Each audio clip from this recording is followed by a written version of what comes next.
સિદ્ધરાજ જયસિંહ શાક તળાવ.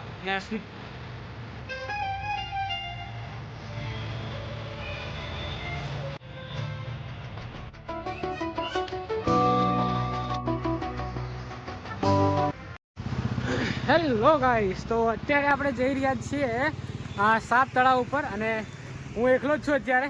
તો જઈએ આપણે સાપ તળાવ ઉપર અને મેં આવ્યો તો અહીંયા દાહોદ સ્પેશિયલ કામ હોવાથી. તો જઈએ આપણે અત્યારે સાપ તળાવ અને તમને હું બતાવી દઉં આજે સાપ તળાવ નાઇટમાં કેવું લાગે છે. દાહોદનું પ્રખ્યાત અને દાહોદનું આટલું સરસ બાંધકામ છે, બહુ જ સારું કન્સ્ટ્રક્શન વર્ક છે ત્યાં આગળ, બહુ જ સારું કામ કરેલું છે. તો બતાવી દઉં તમને અને બહુ જ મજા આવશે. તો ચાલો જઈએ આપણે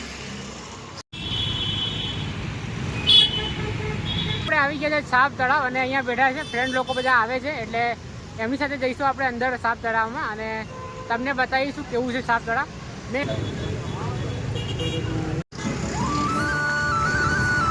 તો ગાઈસ ફાઇનલી આપણે આવી ગયા છે સાપ તળાવ અને તમે જોઈ શકો છો સિદ્ધરાજ જયસિંહ સાપ તળાવ અને સ્માર્ટ સિટી. અહીંયા દાહોદ સ્માર્ટ સિટી છે જ પહેલાંથી અને વિકાસ તો એટલો બધો નથી થયો.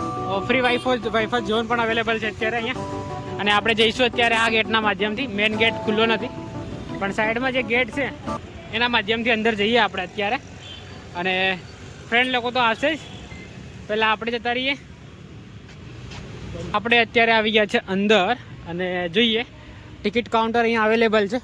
અહીંયા સાયકલ અને બાઇકો પાર્કિંગ તમે કરી શકો છો. બહુ જ સરસ સુવિધા છે બાઇકો પાર્કિંગ કરવાનું અને ટિકિટ આપણે અહીંથી લઈશું અને બહુ જ સુંદર લાગે છે, જોઈ શકો છો તમે. હે ને શાનદાર વ્યૂ છે. નાના છોકરાઓ બધા આવ્યા છે. અહીંયા ટિકિટ કાઉન્ટર છે અને ખુલ્લે છે સવારમાં, જોઈ શકો છો. ટ્યુઝડે ટુ સન્ડે સોમવારે બંધ રહેતું હોય છે.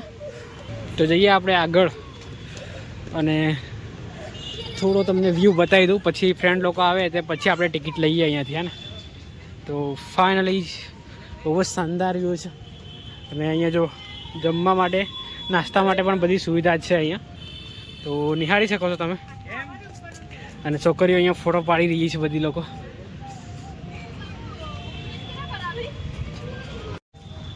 હેલો ગાઈસ, તો ફાઇનલી આપણે આવી ગયા છે અત્યારે સાપ તળાવમાં અને અંદર એન્ટર કરશું થોડી વાર. પહેલાં ટિકિટ લઈ લઈએ અને પછી જઈએ અંદર. અહીંયાથી તમે વ્યૂ પાછળની સાઈડ જુઓ ને તો અહીંયા બધી જમવાની સુવિધા તમને મળી જશે અને બહુ જ શાનદાર છે. ફાઇનલી આપણે ટિકિટ લઈ લીધી છે અને પર પર્સનના 20 રૂપિયા છે. તો અમે 3 જણ છે તો 60 રૂપિયા થયા છે, જોશો તમે. અને ફ્રેન્ડ લોકો આવે એટલે પછી આપણે અંદર એન્ટર થઈએ. એનો બી તમે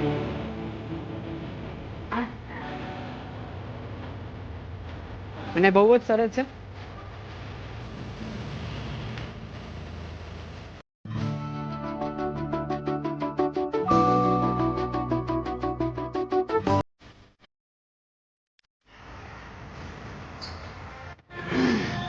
તો જો તમે પાછળની સાઈડ અહીંયા તમે ગાર્ડન જેવું બનાવેલું છે, એમાં પણ લખેલું છે સાપ તળાવ. હે ને અને બહુ જ સરસ બનાવેલું છે ભાઈ. તમે આવજો અને વિઝિટ કરો અહીંયા આવીને, બહુ જ મજા આવે છે. નાના છોકરાઓ જો.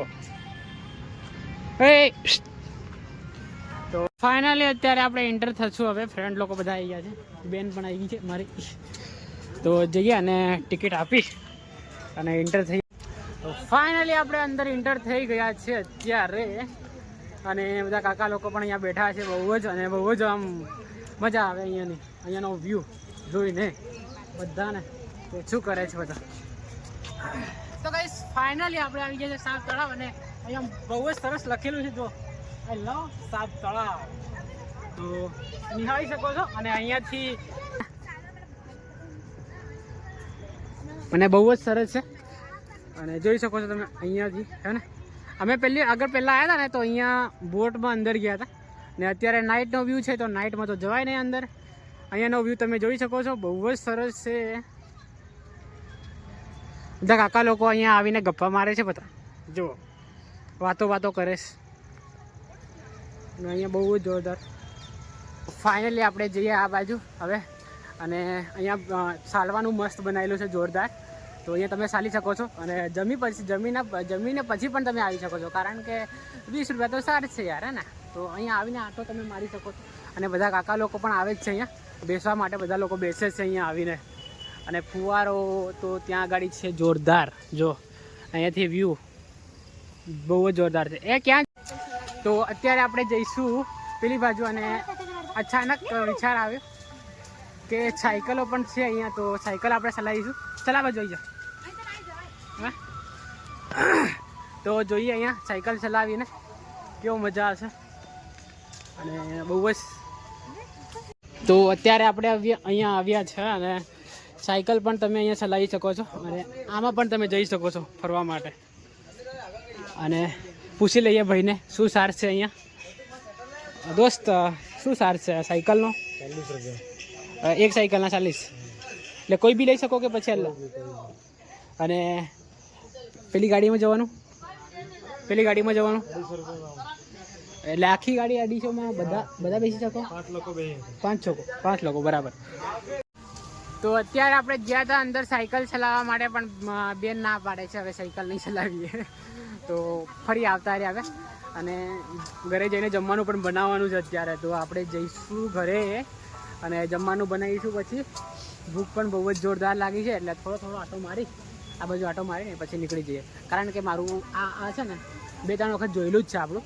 તો મજા બહુ જ આવે એટલે જ આવું છું ને. તો જઈએ અત્યારે અંદર અને ત્યાં અંદર આટો મારી અને પછી આપણે નીકળી આવશું, છે ને. તો ચાલો. તો ફાઇનલી આપણે આ બ્રિજના માધ્યમથી પેલી સાઈડ જઈ રહીએ અત્યારે. અને બહુ જ સુંદર લાગે છે. રેડ કલર છે ને અને સાઈડમાં લાઇટ ચાલુ છે એટલે બહુ જ સુંદર લાગે છે. જોઈ શકો છો તમે. નાઇટનો વ્યૂ તો લાજવાબ છે યાર. સ્વાગત માટે અહીંયા છે કોઈ. આ કોણ છે ખબર નહીં. મને નહીં ખબર ભાઈ.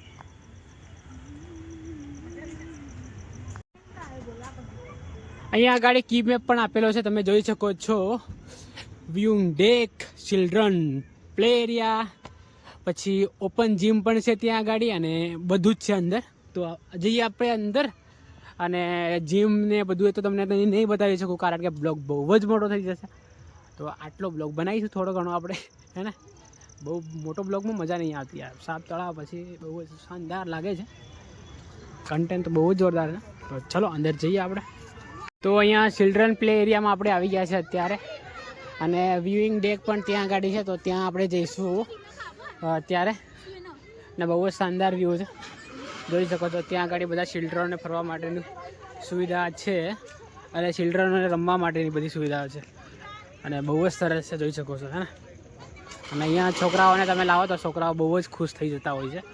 જો, હે ને, બહુ બધા છોકરાઓ ત્યારે રમે છે અત્યારે. વ્યૂ પોઈન્ટ તમે જોઈ શકો છો. અહીંયા તમે ઊભા ફોટો અને સેલ્ફી ને બધું જ પાડી શકો છો કારણ કે વ્યૂ પોઈન્ટ જોરદાર છે, શાનદાર છે. અને જુઓ અહીંયા લાઇટિંગ બી બહુ જ જોરદાર કરેલું છે. તો ફાઇનલી આપણે આવી ગયા છે વ્યૂ પોઈન્ટ ઉપર અને અહીંયાથી આપણે ફોટો અને સેલ્ફી બધું જ પાડી શકીએ છીએ. અને લાઇટિંગ બી બહુ જ જોરદાર કરેલું છે નાઇટનું. અને પાછળ જોઈ શકો છો તમે આ કંઈક બનાવેલું છે, કંઈક ખબર નહીં આપણને શું છે પણ છે. આમ બહુ જ શાનદાર લાગી રહ્યું છે અહીંયાથી. અને અહીંયા તમે ઊભા સામેનો વ્યૂ નિહાળી શકો છો. જુઓ, અને બહુ જ સરસ ડિઝાઇનિંગ કરેલું છે. ખબર નહીં કઈ કંપનીએ કર્યું છે, બહુ જ સરસ કર્યું. તો જઈએ છીએ આપણે. ફરી લીધું બધું અહીંયા અને ટાઈમ બહુ જ ઓછો છે આપણી જોડે એટલે આપણે નીકળી જઈએ હવે ઘરે જવા માટે. અને મારે જવાનું છે પછી ગાંધીનગર. તો આપણે નીકળીશું ગાંધીનગર અને અત્યારે જઈ અને જમી અને પછી લેટ્સ ગો, હે ને. તો કેવો લાગ્યો બ્લોગ મને કહેજો કોમેન્ટ કરીને. અને હવે આ બ્લોગને આપણે અહીંયા એન્ડ કરી દઈએ કારણ કે બ્લોગ બહુ જ મોટો થઈ ગયો છે. વારંવાર તમને શું બતાવું, વધારે ફરાય ને આપણાથી. ટાઈમ આપણા જોડે બહુ જ ઓછો છે. તો થેન્ક યુ ફોર વોચિંગ. બા પતાવી લો.